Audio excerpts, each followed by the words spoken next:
ओम साई राम।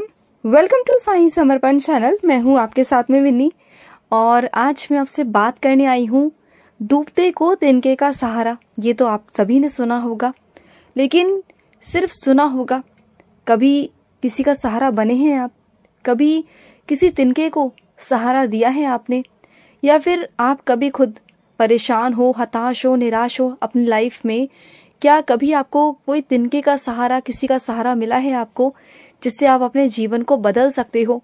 तो बस यही कुछ मैं लेकर आई हूँ आपके लिए, जिससे आपको बहुत बड़ी एक सीख मिलने वाली है इस कहानी के माध्यम से कि आप किसी का सहारा कैसे बन सकते हैं, किसी के जीवन को आप कैसे बदल सकते हैं, किसी के जीवन में आप उम्मीद कैसे पैदा कर सकते हैं जीने की। या फिर अगर आप परेशान हो तो आपके जीवन में कौन, कैसे, किस रूप में आकर आपको सहारा दे जाएगा। बाबा आपको किस रूप में आकर सहारा दे जाएंगे ना, किस भेष में आकर, किस रूप में आकर, आपको पता भी नहीं चलेगा। तो आइए मैं आज आपको छोटी सी कहानी के माध्यम से बताऊंगी कि किस तरीके से बाबा आते हैं और अपने बच्चों का सहारा बनते हैं। तो चलिए शुरू करते हैं इस कहानी को। तो एक व्यक्ति था जो बिजनेसमैन था और वो बहुत कर्ज में डूबा हुआ था, बहुत ज्यादा कर्ज में, और उसके लेनदार बहुत थे। क्योंकि ना उस पे कर्जा बहुत था और वो जगह जगह भटक रहा था, क्योंकि सब लोग उसे ढूंढ रहे थे। जाहिर सी बात है, अगर किसी पे कर्जा होगा तो हर कोई उसे ढूंढेगा। और वो इधर से उधर, एक जगह से दूसरी जगह, दूसरी जगह से तीसरी जगह भटक रहा था और वो परेशान हो चुका था। और वो भटक भटक करना एक शहर में पहुंच गया, एक अनजान शहर में। ना वो कुछ वहां के बारे में जानता था, ना किसी रास्तों के बारे में, ना लोगों के बारे में। बस पहुंच गया। बस पहुंचते पहुंचते, भटकते भटकते वो एक गार्डन में पहुंच गया। और उस गार्डन में एक जगह थी, एक बेंच थी, वहां पर जाके वो बैठ गया। बहुत दुखी था, परेशान था, रो रहा था। और ऐसा उसके मन में विचार चल रहा था कि जैसे वो आत्महत्या ही कर ले, अपनी जिंदगी को खत्म कर ले, क्योंकि ऐसी जिंदगी जीने से बेहतर है कि वो मर जाए। और अक्सर ये हमारे साथ में होता है कि जब हम परेशान होते हैं, दुखी होते हैं ना, और हमें लगता है कि हमारा कोई सहारा नहीं, हमारा कोई जीवन नहीं, कोई हमारा साथ नहीं देता, कोई हमारे लिए नहीं है, कोई हमसे प्यार नहीं करता, तो क्या फायदा इस जीवन का। तो वो ऐसे ही सोचते हैं। तो ऐसे ही उस व्यक्ति के साथ में भी हो रहा था। और वो जोर जोर से रोने लगा। और जब वो रोने लगा तो उसकी रोने की आवाज एक आदमी के पास पहुंचती है, जो रास्ते से ही वहां से गुजर रहा था। तो वो उसके पास में आया और पूछता है कि क्या हुआ। तो अपनी वो पूरी कहानी बताता है कि ऐसे ऐसे मेरे साथ में हुआ है और मेरे बिजनेस में लॉस हुआ और मेरे पास बहुत कर्जा है मेरे ऊपर और लेनदार बहुत है और मैं बहुत परेशान हूँ, मैं क्या करूँ, मुझे कुछ समझ में नहीं आ रहा। और मुझे सबका कर्जा चुकाना है, सब लोग मेरे पीछे पड़े हुए हैं और मेरे पास एक फूटी कौड़ी नहीं कि मैं उन्हें दे पाऊँ। और मैं परेशान हो चुका हूँ और परेशान होकर इधर से उधर भाग रहा हूँ, मैं क्या करूँ। तो वो इंसान कहता है, अरे दुखिया, परेशान क्यों होते हो। अपने जेब में से एक चेकबुक निकालता है, उसमें से एक चेक फाड़ता है और साइन कर कर उस बिजनेसमैन के जेब में डाल देता है, फोल्ड कर कर, कि जाओ तुम्हें जितना अमाउंट इसमें भरना हो उतना भर लेना, लेकिन एक आखिरी प्रयास जरूर करना। जो उम्मीद की आशा है ना, उसे कभी मत खोना और दोबारा से शुरुआत करो, दोबारा से खड़े हो। तो उसके मन में एक इच्छा जागृत हुई, बिजनेसमैन के मन में, कि चलो इसने मुझे चेक दिया और इस चेक में जो अमाउंट है वो मैं भर कर आगे से दोबारा से शुरुआत कर सकता हूँ, अपने कर्जे चुका सकता हूँ, सब कुछ कर सकता हूँ। तो फिर उसने, बिजनेसमैन ने उस आदमी से पूछा कि चलो ठीक है, मैं स्टार्ट करूंगा, मैं, हिम्मत आ गई है, आपने जो मुझे हिम्मत दी है, जो सहारा दिया है, वो मैं करूंगा, जरूर करूंगा, लेकिन अगर आपसे मुझे मिलना हो कभी तो मैं कहाँ मिलूं। तो उसने कहा कि मैं यहीं मिलूंगा, मैं आपसे यहीं मिलूंगा, जब भी आपको मुझसे मिलना हो तो यहाँ पर आ जाना। तो ऐसा कहकर वो व्यक्ति वहां से चला गया। जो बिजनेसमैन था वो वापस चला गया इस उम्मीद के सहारे कि उसके पास में चेक है और चेक के सहारे मैं दोबारा से स्टार्ट कर सकता हूँ अपने बिजनेस को, सबके कर्जे चुका सकता हूँ। उसे एक सहारा मिल चुका था, जो सहारा उसके पास में नहीं था, वो एक उम्मीद की किरण मिल चुकी थी, जिस उम्मीद के सहारे वो आगे बढ़ सकता था। तो उसने ऐसा ही किया, वो अपने शहर वापस किया, उसने दोबारा से स्टार्टअप किया। जो शर्त रखी थी उस आदमी ने कि तुम्हें एक प्रयास दोबारा से करना होगा, उस उम्मीद पर कि उसने मुझे वो चेक दिया है, उसने मुझे वो सहारा दिया है कि अगर मुझे कभी भी कोई कमी पड़ी, कुछ भी पड़ा, तो मैं इस चेक को इस्तेमाल कर सकता हूँ।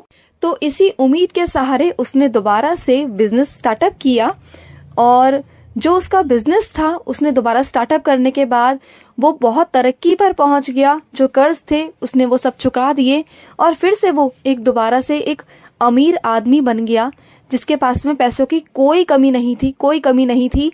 और 1 साल हो चुका था, 1 साल बीत चुका था। फिर उसे अचानक से याद आया कि अरे, उस आदमी ने मुझे जो चेक दिया था, तो क्या मुझे उस चेक की तो आज तक जरूरत पड़ी ही नहीं। और मैं एक काम करता हूँ कि वहीं जाकर, उसी गार्डन में जाकर उस व्यक्ति को वो चेक वापस कर देता हूँ, क्योंकि मुझे तो इसकी जरूरत पड़ी नहीं। और आज मैं उसी की वजह से इतना बड़ा आदमी दोबारा से बन गया, जिसने मुझे उम्मीद दी, जिसने मुझे सहारा दिया, और मैं उसे थैंक यू भी बोलकर आऊंगा।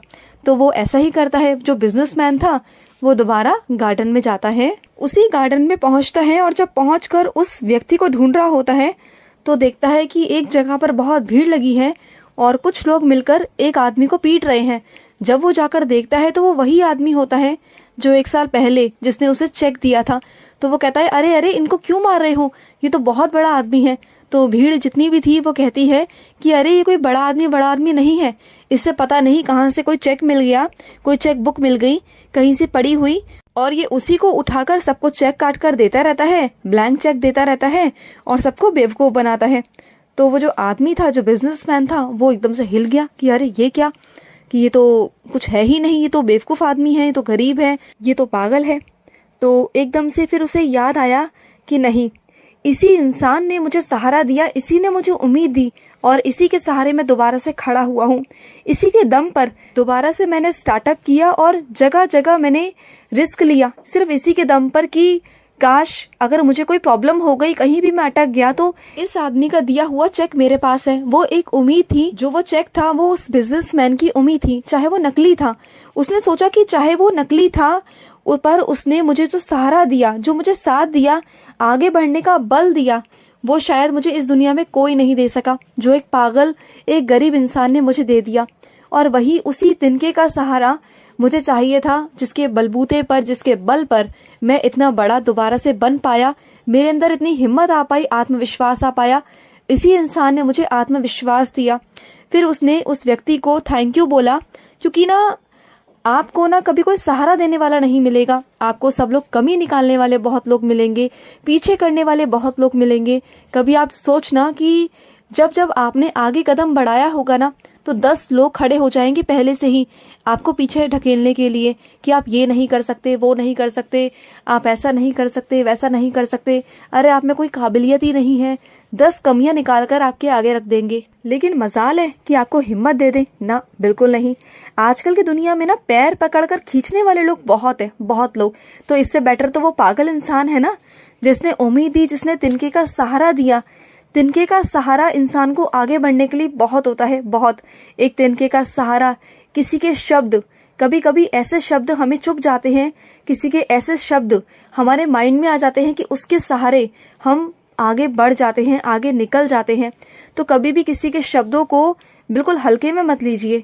कभी कभी किसी के शब्द आपकी जिंदगी बना सकते हैं, किसी के शब्द आपकी नई उम्मीद पैदा कर सकते हैं, आपके अंदर आत्मविश्वास पैदा कर सकते हैं। तो ढूंढिए ऐसे लोगों को जिनका सहारा आप बन सकते हो।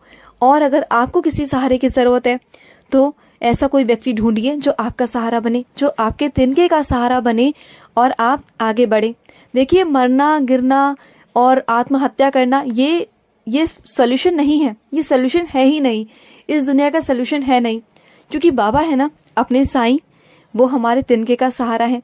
आप कह सकते हो कि हमारे तिनके का सहारा हमारे साईं है, क्योंकि अगर हमारे साईं हमारे लाइफ में है ना, तो वो हमें आगे प्रोत्साहित करते हैं, आगे बढ़ने के लिए हमें विश्वास देते हैं कि वो हमारे साथ हैं, हमारा हाथ पकड़कर, है ना। ये मैं नहीं कह रही, ये साईं सच्चरित्र जी कह रही हैं। उसी में एक अध्याय है जिसमें बाबा का एक भक्त मरने जा रहा था, आत्महत्या करने जा रहा था, और बाबा ने वहां पर किसी को भेजकर उसे रोका था, उस भक्त को रोका था और कहा था कि तुम मरने जा रहे हो, आत्महत्या करने जा रहे हो, तुम आज इस जीवन को त्याग दोगे, लेकिन जो तुम्हारे कर्म है, बचे हुए कर्म, वो तो तुम्हारा पीछा करते करते तुम्हारे पीछे पीछे आएंगे। जो तुम अगले योनि लोगे उसमें तुम्हें वो भोगना पड़ेगा। तो फिर मरने का कोई फायदा नहीं, आत्महत्या करने का कोई फायदा नहीं, बल्कि जो ये जीवन मिला है ना, मनुष्य जीवन, इसमें समझदारी दिखाओ और आगे बढ़ो, मेहनत करो, दोबारा से खड़े हो, दोबारा से शुरू करो, फिर तैयार हो जाओ लड़ने के लिए और मैदान में जीत के वापस आओ। और उन्होंने ऐसा ही किया। जब बाबा ने उन्हें मरने से रोका, आत्महत्या करने से रोका, तो उन्होंने दोबारा से शुरुआत की और वो इतने बड़े ज्ञानी बने, महात्मा बने और आगे चलकर वो इतना कुछ कर पाए, तरक्की कर पाए और अपने जीवन को, अपने परिवार को अच्छे से चला पाए। तो ये सब मैं नहीं कह रही, ये साईं कह रहे हैं, ये साईं सचरित्र जी कह रही हैं। तो आप वो अध्याय जाकर खोलकर देख सकते हैं जो बाबा का भक्त कुएं में डूबने जा रहा था, आत्महत्या करने जा रहा था। तो उन लोगों से पर्सनली रिक्वेस्ट है मेरी कि जब भी आप कुछ ऐसा सोचे ना, या आपके माइंड में ऐसा कुछ आए कि आपको मर जाना चाहिए या आत्महत्या करनी चाहिए, तो उस अध्याय को खोलकर एक बार पढ़ लेना कि आपका जीवन तो समाप्त होगा लेकिन आपके कर्म नहीं। जिस कर्मों से आप आज परेशान होना, उसी कर्मों से आप अगले जन्म में, जो जन्म आपको मिलेगा, उसमें परेशान रहोगे। एटलीस्ट आपको ये इंसान का जन्म तो मिला है कि आप इस जन्म में कुछ अच्छा कुछ कर सकते हो, पाठ पूजा कर कर, दान पुण्य कर कर अपने कर्मों को अच्छा बना सकते हो। कल को आप कीड़े मकोड़े बन गए, पशु पक्षी बन गए, तो क्या करोगे? क्योंकि ज्ञान, बुद्धि और दिमाग ये तो भगवान ने मनुष्य में ही दिया है कि वो अपने जीवन को सही कर सके, सही दिशा की तरफ ले जा सके। तो आप अपने ये जीवन को बेकार क्यों कर रहे हो, व्यर्थ क्यों कर रहे हो? इसे एक एक पल को, एक एक सांसों को ऊपर वाले के नाम कर दीजिए, ऊपर वाले के साईं के नाम कर दीजिए और अपने आप को एक तिनके का सहारा बनाइए। या कोई नहीं बन रहा ना आपका तिनके का सहारा, तो खुद बन जाइए और आगे बढ़ जाइए। फिर देखिए, आज नहीं तो कल आपका सहारा साईं है। साईं के भरोसे आगे बढ़िए और आप तरक्की करोगे, डेफिनेटली करोगे, 100% करोगे। बस उम्मीद रखिए, अपने आप पर विश्वास रखिए, खुद पर। तो चलिए, मैं लूंगी समाप्ति। अगर आपके कोई अनुभव है तो जरूर हमारे साथ शेयर करें। स्क्रीन पे चल रहे नंबर पर आप शेयर कर सकते हैं। तो चलिए, मैं लूंगी समाप्ति। ओम साई राम, जय साई राम।